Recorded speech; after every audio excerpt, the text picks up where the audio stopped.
Your Excellency, are you ready for a new world order?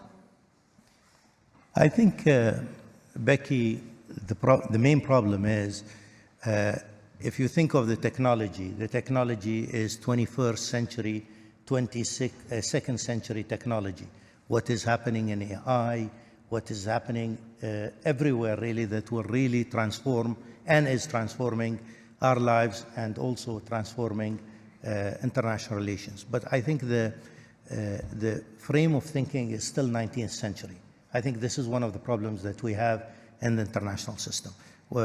If you look, it's still about nationalism, it's still about state sovereignty, it's still about use of force or non-use of force. And I think this is one of the major issues as we try to bridge really what is mentally governing international relations with the 19th century mode of thinking, but at the same time with technology fast ahead of us in the curve. That I think will be a major problem. That's a very interesting perspective. Fred Kempe, your assessment. So my mentor on issues of world order is Henry Kissinger, so I'll try to channel him, and forgive me, Dr. Kissinger. But his answer would be, what do you mean no new world order? We have not had a world order yet.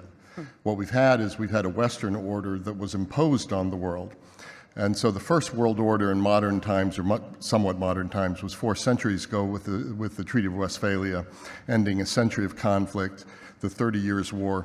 And it wasn't a great moral thrust, it was just recognizing the world as it was. If you look at what we're trying to create right now, we're, I would say, at an inflection point in history, as important as the end of World War I, where we got the effort at world order tragically wrong. We ended up with millions of dead, the Holocaust in World War II. After World War II, we got more right than wrong with the creation of the International Liberal Order and the United Nations and the Bretton Woods system and the European Coal and Steel Community, NATO, etc. And then the Soviet Union fell. And then the Cold War, we thought it was the end of history. And we thought that everyone could fit into this system that had been created. And it worked for a while, but not everybody came into it. But China grew. China certainly took full advantage of being part of the global system. Russia did not. Russia became more of an outlier. And I think where we are now, and this gets to your question, Becky, of a new world order, is it can go in 2 directions with the war in Ukraine now being a decisive element. Either the jungle is back, as the historian Bob Kagan talks, and that we can go into a darker era, or we could go into an era, because of the advances of science, advances of technology, that could be one of the most prosperous, promising, progressive, enlightened, moderate, modern eras that we've ever faced. And I think we're in a moment where that's being decided, and I think the importance of the Ukraine issue is that it's a fulcrum for this, and how the world manages this and comes out of this is going to have far-reaching consequences that go beyond Ukraine. Thank you. Pippa, the US President, and I steal a line from the Washington Post here, their national columnist who is a terrific writer. The US President has framed the tension of this moment as pitting democracy versus autocracy. That is a controversial position, coming as it does from the US President. Do you agree? And how does that framing fit into our wider discussion today? Well, I think the word framing is correct. I wrote a piece in late October saying we're already in World War III. We are already in conflict that extends so far beyond Ukraine, actually, even within the context of Western Europe. But we've clearly been pretty much at war in space, below the surface of the oceans, submarine warfare between superpowers. I would even say that this has been happening for at least 4 years, and it's spilled over into public view on the ground. but we don't frame it that way. Also, this idea that it's one kind of political organization system versus another, but really it looks to me like old-fashioned superpower conflicts, where I'm very optimistic, and I agree with you about how to frame the future. What I see as someone involved in technology, someone involved with entrepreneurs and advising governments, I see a future where we genuinely have ubiquity and not scarcity. I see a future where the internet is available for free for everyone in the most remote locations on the planet, for example. And that means the location of power is going to shift. And I see, as a person in financial markets, decentralization of power structures everywhere, in finance, in political power.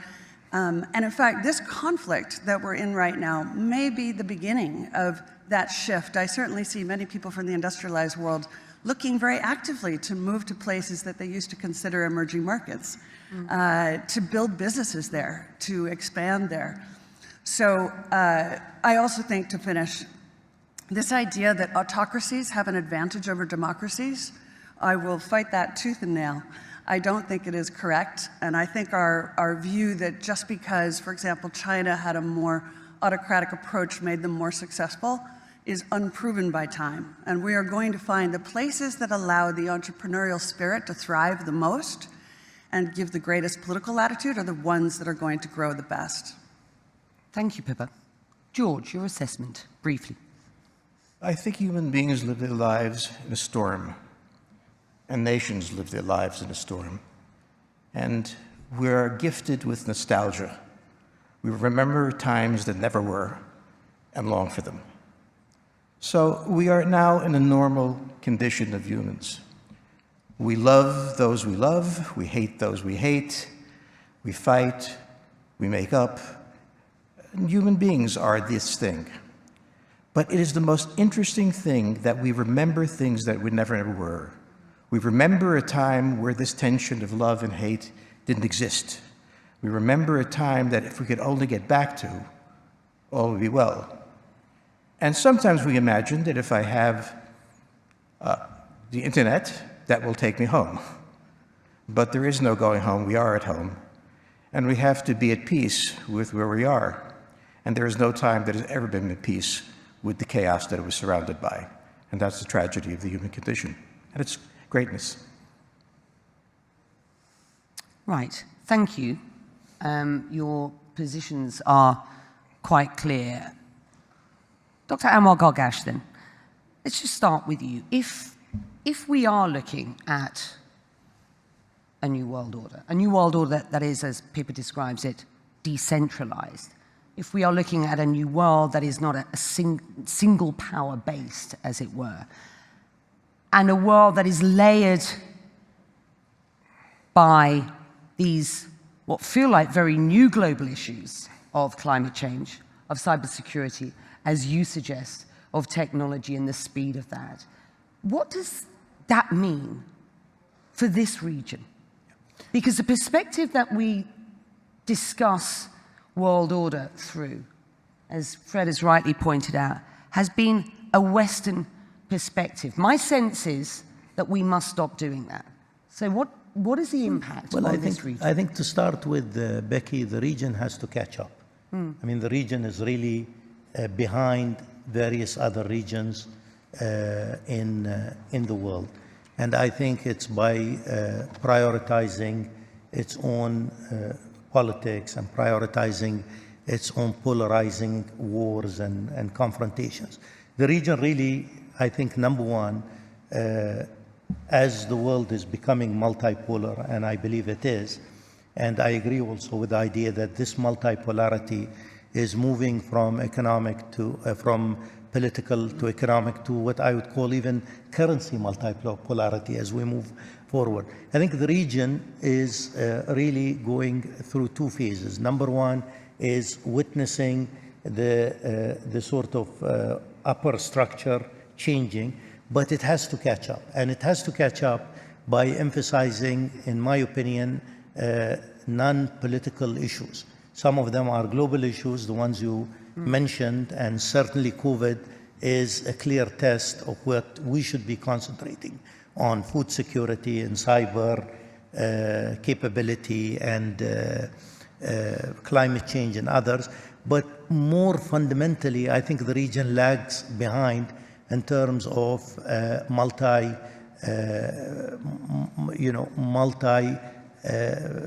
projects of integration, economic integration, etc. I mean, if you just look at the GCC, for example, the GCC has never really been a big success when it comes to political direction. It has had varied views there, but it's been a huge success really in creating what I would call a common market.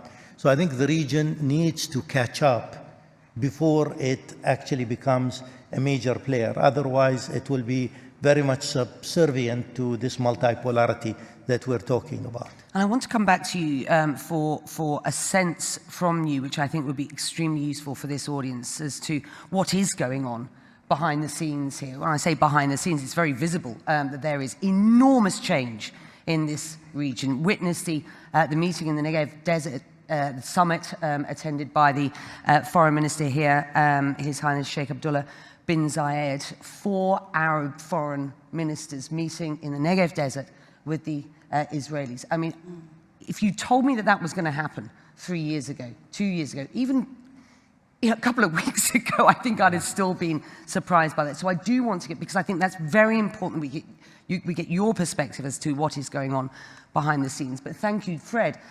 This sense that you certainly see this here, that we are in a pivot with foreign policy to a policy that fundamentally and clearly serves economic needs, geopolitics to geoeconomics, as Dr. Anwar has suggested, I think is certainly an extremely important driver of what is going on today. But your sense, I want to get a sense of where we're at and the impact that this will have on global policy going forward and how this world is run. The impact of the economics of it all. Well, first of all, let's take a look at what makes up world orders. World orders are that a group of countries across the world agree to a set of rules, and they agree to play by them. The second is there's a balance of power so that no power feels that it can subjugate a neighbor. But then the third part of this is a consensus that everyone accepts this. It's almost too utopian to come about. And so what's emerging right now, which I think is a danger, is a Chinese-centered order and a US-centered order, and that we're breaking down again. And that's not a healthy outcome. It's not the outcome we want. But that gets to the economics. And that's what I wanted to touch on, because the economics are that China, I think in 2016-17, invested $53 billion in the United States. Last year, $1 billion. So there's already a decoupling. There's already a breaking down. And the question is, how does this play out right now? And so I think you're going to see, in an economic sense, you're going to see these two worlds, but it's not going to be that neat. I think you're going to see the evolution of regional organizations, and regional, because it's so hard to create a world order, I think you're going to see regional orders spring up. And then you have links between regional orders, but they will be very much guided by economic interests, social interests, and also security interests. You see things like the Quad, like the Abraham Accords, so ad hoc, not inflexible alliances, and that seems to me what's emerging at the moment. Should countries' governments be forced to make a choice, to take a side at this point, Pippa? I mean, certainly, again, this is a big narrative here. This is this struggle by two great powers. I use the term great loosely to a certain extent, but two great powers, and others being forced to take a choice. I think this speaks to this kind of emergence of these regional powers and the emergence of the middle powers here, because we're hearing, quite frankly, don't force us into a corner here. Are they right? Well, it may be a bit late for that. I remember talking to an Australian diplomat at one point about this break between the US and China, and said, both sides are going to say, whose team are you on? And he said, our job is to make sure the question never arises. But the question has arisen. And so I think we have to go deeper, and it's not about the US versus China. It's about what underpins a world order is always the financial system. I was very privileged. My father was an advisor to Nixon when they came off the gold standard in '71, and so I was brought up with a kind of inside view of how very important the financial structure is to absolutely everything else. And what we're seeing in the world today, I think, is we are on the brink of a dramatic change where we are about to, and I'll say this boldly, we're about to abandon the traditional system of money and accounting and introduce a new one. And the new one, the new accounting, is what we call blockchain. It means digital. It means having a almost perfect record of every single transaction that happens in the economy, which will give us far greater clarity over what's going on. It also raises huge dangers in terms of the balance of power between states and citizens. In my opinion, we're going to need a digital constitution of human rights if we're going to have digital money.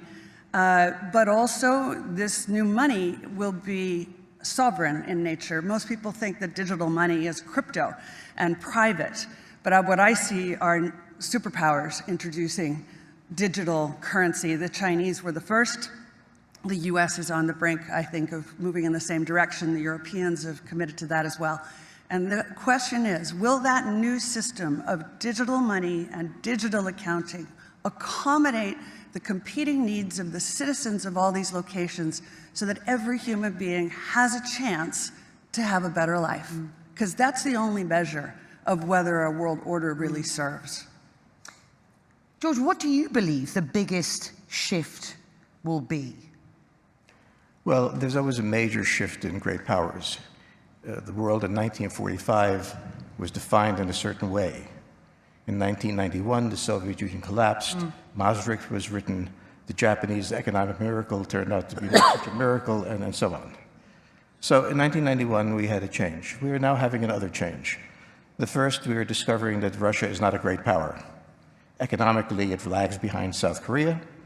Militarily, it has shown itself not to be significant. It is a nuclear power. We've also seen that in China, although it has had a magnificent run for 40 years, has now entered a period of economic dysfunction. Its economy, its financial system and such has to be restructured. These restructurings aren't easy, and they are never come without political problems. So it's a great power, but how it plays out the game is another question. But one thing we've discovered, I think, in this crisis, the enormous power of the United States, which has been forgotten. But the way the Americans were able to use the dollar as a weapon to put the Russians on defensive, the manner in which the United States was able to rally NATO to this common cause, I mean, when we look at the way we thought of the world a while ago, it's different now. No, and that and you're making a very good point. I guess that begs the question: how long does that last? Oh, not very long.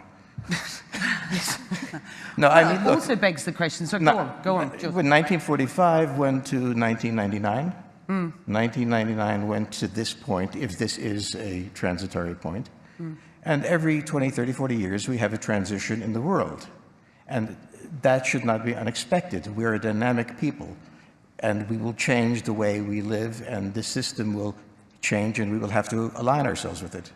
You made a point about, the US, and I'm not sure if you actually used the term, forgive me if I'm putting words in your mouth, but has weaponized the dollar to a certain extent, or has used the dollar. You've seen the power of the dollar at a time when, as Pippa rightly points out, should we be looking at, the sort of the fiat that we have used over the past X amount of years as anything like useful going forward, or is that redundant? And if it is, as yet still not redundant, is it the dollar or is it the Chinese currency?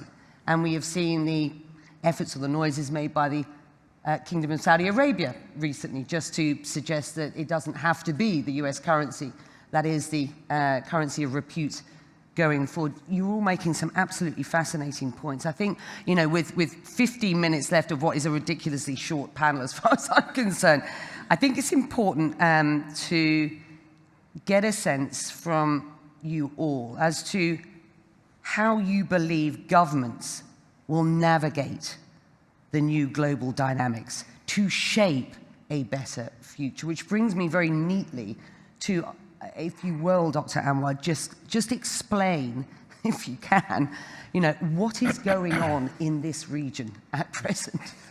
Well, I think, first of all, we've gone through a very difficult and torturing decade.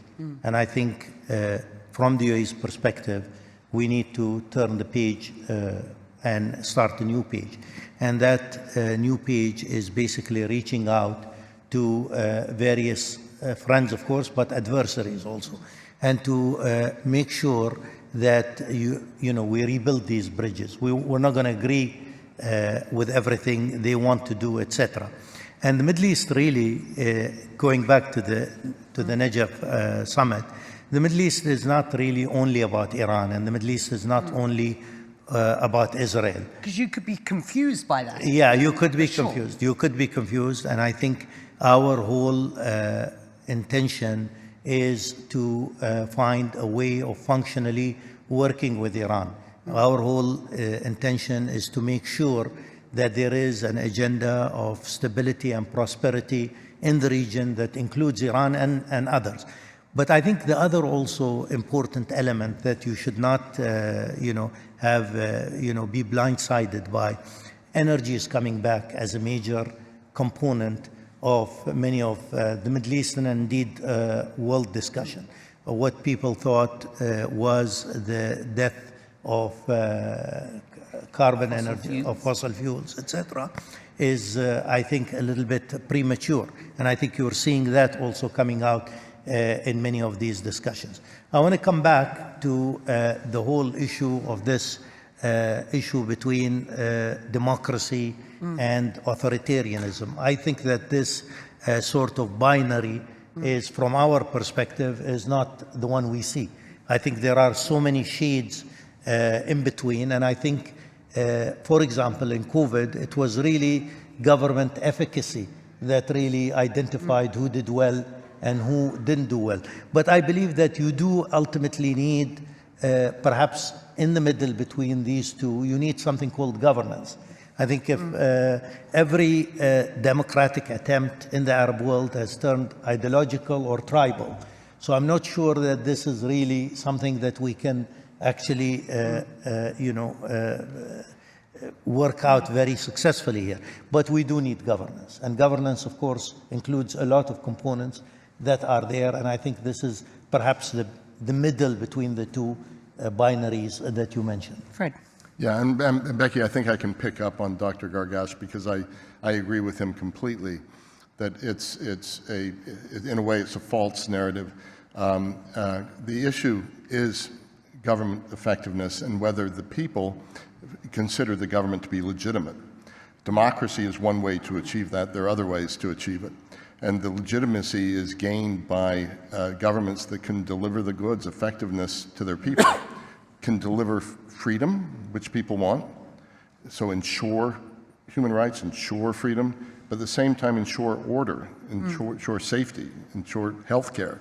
And I think this new era of technological change going faster all the time, whether it's quantum computing or artificial intelligence or bioengineering, these technologies are morally neutral. And so the technologies can be used to enlighten, they can be used to deliver government services better, they can be used to repress, they can be used to surveil in a way that would be unhealthy. And so I think, to me, that's really important. I'm going to say just one other brief thing on sanctions, because I wanted to say this. The dollar, everyone's been predicting the demise of the dollar for a long time, and I think it has a long tail. But if you overuse sanctions, more and more people will try to find a way around them. But Putin, since 2014, moved as far away as he could from the dollar in the US, and still the G7 froze, for the first time in history, the assets of a central bank, a G20 central bank. It wasn't because the US did it, it's because the G7 did it, without the US and Europe together. And so I think it's really going to be a coalition of factors that will sort of decide whether or not one punishes. But I do think the dollar will last for a while yet, but it's not going to be America alone. It's not going to be America first. It's got to be America with others, and that's the only way, with our relative size and weight and GDP reducing, that the United States will indeed have influence in the world if the country just becomes much cleverer in building coalitions and working together with partnerships. I think one of the things that we notice, for example, is if you allow a conflict to take a long time, then you have what I would call byproducts of the conflict. And I just think about the instability in Iraq and the war in Syria and the birth of ISIS, for example. If we had been able to resolve that issue earlier, we would not have had the repercussions. So I'm very much with the latter thing, is I think that we do need in Ukraine, Ukraine is going to be a significant change in the international order. And I think the repercussions are going to be quite deep and prolonged. But I think we do really need to find a political solution, and it starts with a ceasefire and a political solution ASAP. We need to do that because the danger of horizontal or vertical escalation is real, and I think we should not, diminish the idea of that sort of escalation. That's it. I'm sorry.